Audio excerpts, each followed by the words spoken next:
Okay, hi guys, this is lesson 18. Sorry, I've been a little busy with life and everything, so let's just get started. So for this one, I kind of want to use this chart just to kind of get used to it, but at the same time, it can be a little confusing. So I'll try to this is the first time using it, so I'll be going back and forth. This example is actually similar to the one he gave us in class, so I'm just going to go ahead and draw that. In case you didn't understand, hoping this will help a little bit. So I got my benzene ring and I've got my double bonds. And then I see we have propane, so I'll do 3 carbons. It's got a chlorine attached, and then we're going to have 3 chlorines attached to an aluminum. So yeah, this is super similar to what he did. So I'm going to move this over to the side a little bit, and first I'm going to deal with the propane. And basically this, using my hydrolytic function, I'm going to remove the chlorine. And that actually gives us a positive carbon over here. I don't want that. So I'm going to use, this is more stable, a secondary carbon. So I'm going to use one of these bonds, or one of these hydrogens, and move it over.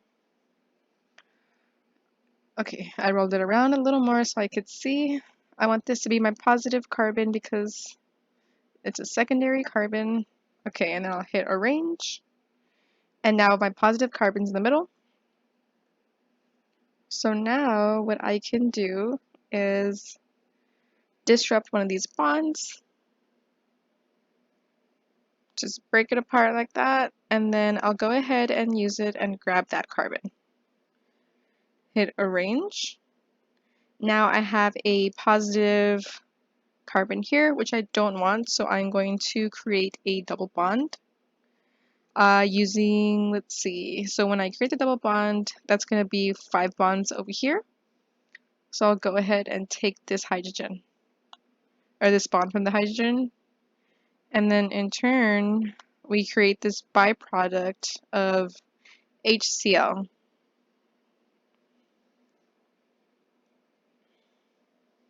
So I'm going to delete all this other extra stuff on my canvas. I'm going to roll this around and just check it out and make sure that all my carbons are good to go. They look about right. They all have 4 bonds. So I'm going to leave it like that. So this is a perfect example of what we went through in class today. I'm going to do 6 because we've got 1, 2, 3, 4, and 5, and 6.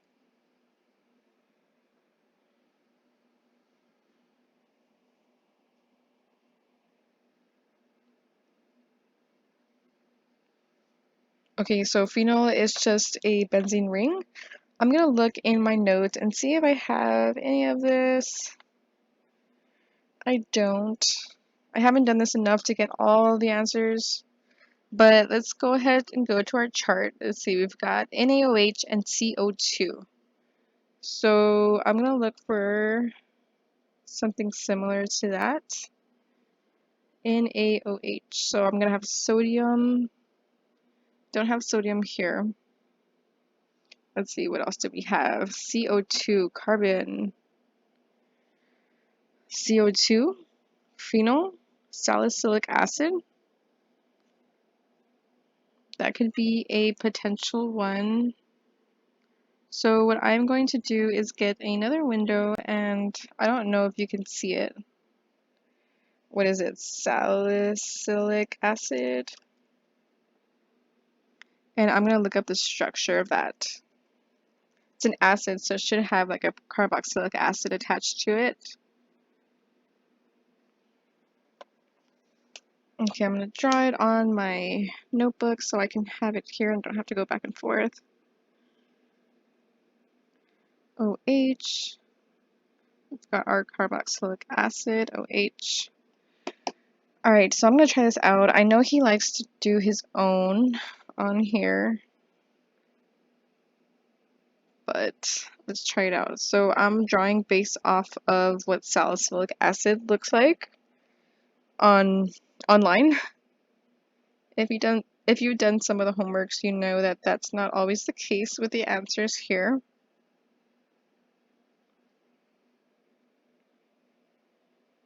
So it makes sense, like removing the, so if we had NaOH, we'd remove the Na and basically ionize this oxygen, which would then attach here, break that double bond, remove the hydrogen, and then with the CO2, 2 carbons, CO2.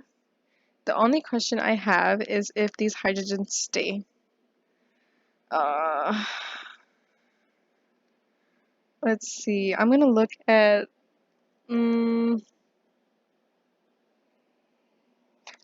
I'm gonna say let's just go based off of what we find online. I don't think it's gonna be right because he's been changing things up.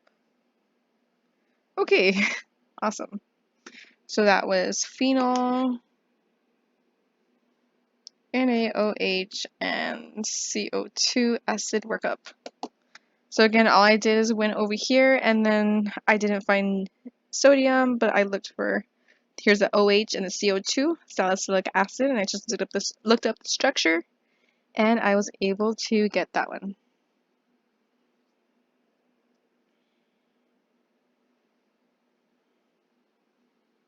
Benzene sulfonic acid, water, and heat.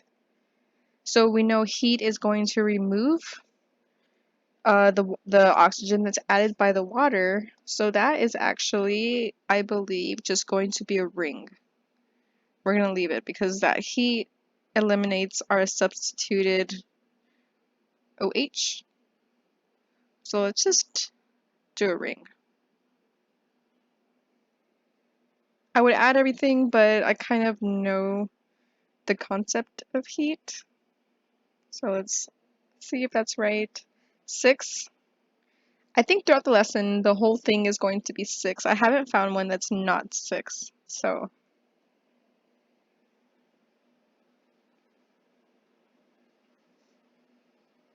okay, benzene diazonium and copper bromine. So I'm going to go to the little chart. And let's see, I've got bromine over here. I've got this. So what I'm going to do is just make this bromobenzene. Yeah, let's go ahead and do that. So I'm going to have my benzene ring. So normally this benzene diazonium would have a, oops, I just noticed, okay, would have a nitrogen bonded here and then a triple bonded nitrogen to that one. That would then come off with the Br, or I can just go ahead and draw that.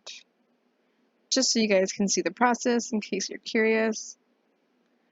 Nitrogen, I need my bromine, I can find it. And I'll just use calcium for my copper. Arrange and fit. So basically, I'm going to ionize that bromine, I'm going to remove this and attach this. You can do the whole process of removing bonds, figuring out which hydrogen to take, but it's a quicker way. The quickest way would just to be to draw it. Okay, so I've got 3 bonds, and 3 lone pairs, and I'm going to leave it like that. Okay, all my carbons look good. 6.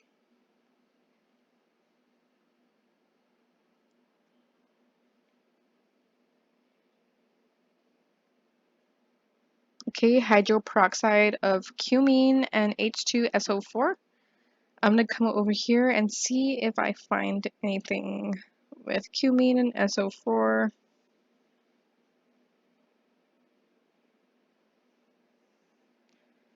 I see cumene here, hydrogen peroxide, rearrangement, phenol, and acetone. If that's the only one, I'll go ahead and press Command F.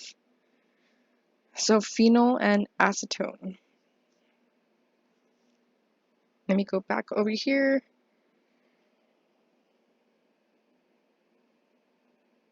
So I'm going to look up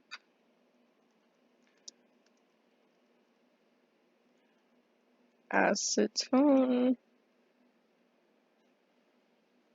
Okay, so I look up phenyl acetone and I get a benzene ring with an OH group attached. And then I have a propanone. So let's just go ahead and draw that. So I've got my benzene ring, add those double bonds somewhere in there. My OH, I'll change that at the end to an O. Got my ketone, add my hydrogens, hit arrange. Okay, so based off of this, we should have a phenol and an acetone. Acetone, oops. Acetone is the smallest ketone that we can get, so that looks right. And the phenol, ooh. Okay, yeah, I'm gonna leave the OH group. Okay, that looks good. 6.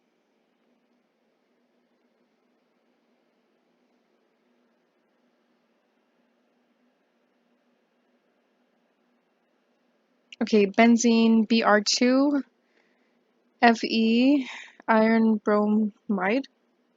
Okay, we had Br. Okay, look, right here. Bromine, iron bromide. So we get a bromobenzene. So that's all I'm going to draw. Benzene. Oops, not that. I'm going to add that methyl is going to be a bromine. So I'm going to change that. I like doing it like this because it adds all the right electrons most of the time. Okay, that looks like a bromobenzene. Just gonna double check. Yeah, bromobenzene. Let's see if that's right. And we're gonna put 6.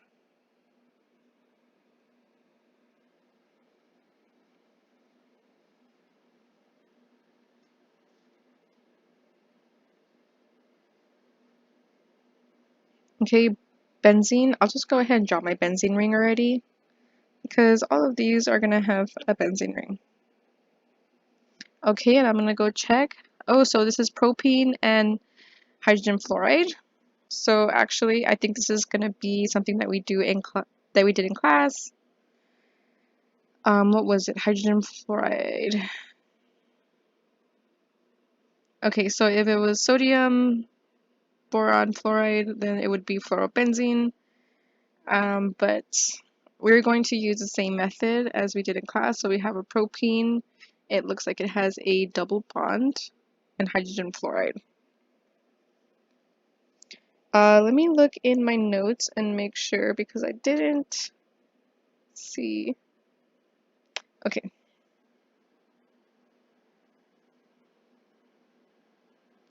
And fluoride,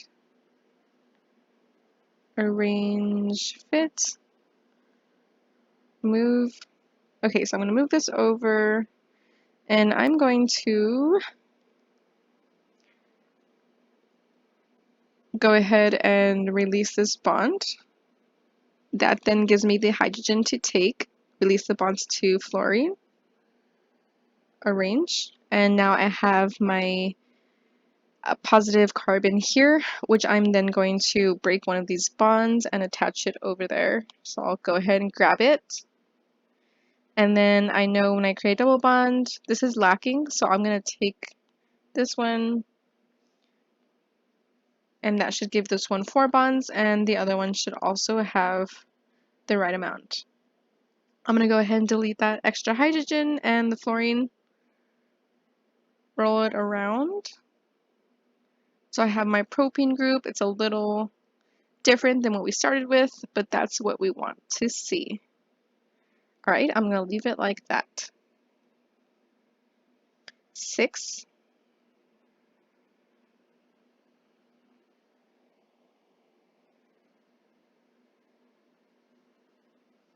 Benzene Diazonium and copper OH. So we know usually with the benzene diazoniums that we're going to replace that nitrogen N2 with whatever is attached to the copper, which is the OH. So I'll draw my benzene ring. Make sure I get my double bonds. Okay. And I'm just going to go over here and look. Okay, yes, so we see copper OH, and it's going to make a phenol, which is just going to be a single bonded oxygen, like we did with the phenol and acetone. Roll that around. And lastly, I'm just checking my notes to make sure.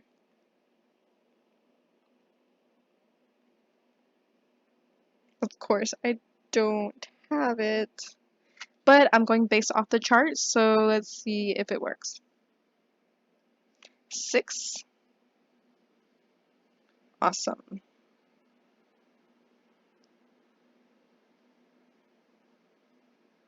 Benzene ethanoyl chloride, AlCl3. So I'm going to go to my chart. We're going to go to, let's see, we have ethanoyl. Oh, so we have 2 carbons and an oxygen. I mean, chloride. So we're doing the same thing as we did in class 2.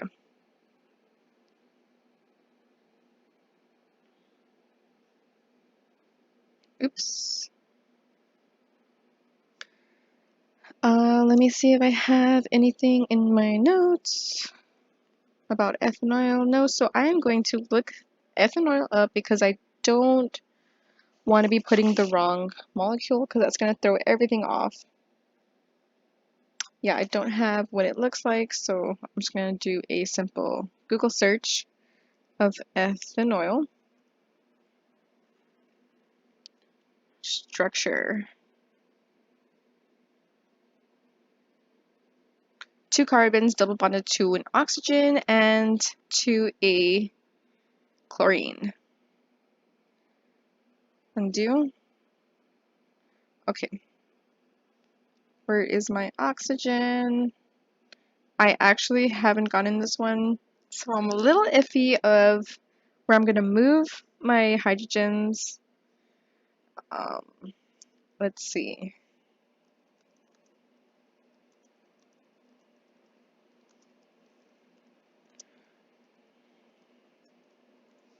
AlCl.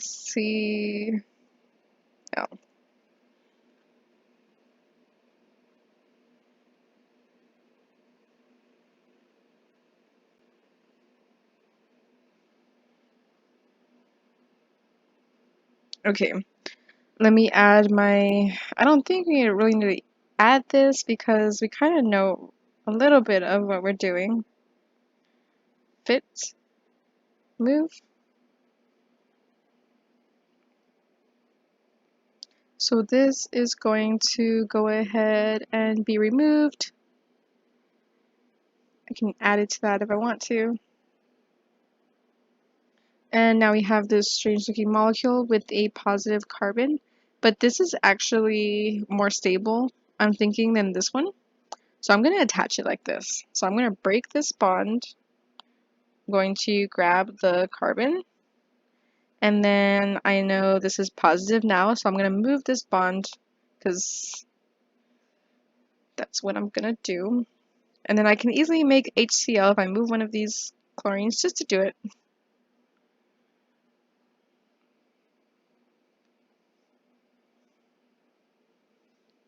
Okay. Let me roll that around. And let me delete everything excess that I have that I don't want. Okay, so this is how I'm thinking we do it. I looked up a problem online and that's how I did it too. And it kind of makes sense, so let's just go for it. And I'm going to double check and make sure all my bonds are, or all my carbons are satisfied because I don't want to get it wrong just because of that. 1, 2, 3, 4, 1, 2, 3, 4, 1, 2, 3, 4. This carbon has 4 bonds. This one has 4 bonds. My oxygen, 1, 2, 3, 4, 5, 6. It should be happy that way. I'm just gonna go for it. 6. Awesome. I believe that was it.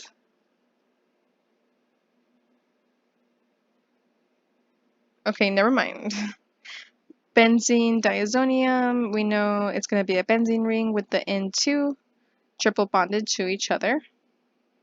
And then I'm going to have my NaBF4, and I'm going to go over here and look for something that resembles that. I see under fluorine we have NaBF4 and we get fluorobenzene at the end. So I'm just going to add a fluorine and kind of skip the whole step of drawing that into and removing it. Add my hydrogens and electrons, and this is the finished product. Looks decent, so let's go ahead and try that out. I hope showing the chart helped. That's my first time using it, but it seemed to make a little sense, and I hope I was able to guide some of you through it. Alright, that is it. I will see you doing next week's lessons, hopefully. But yeah, good luck.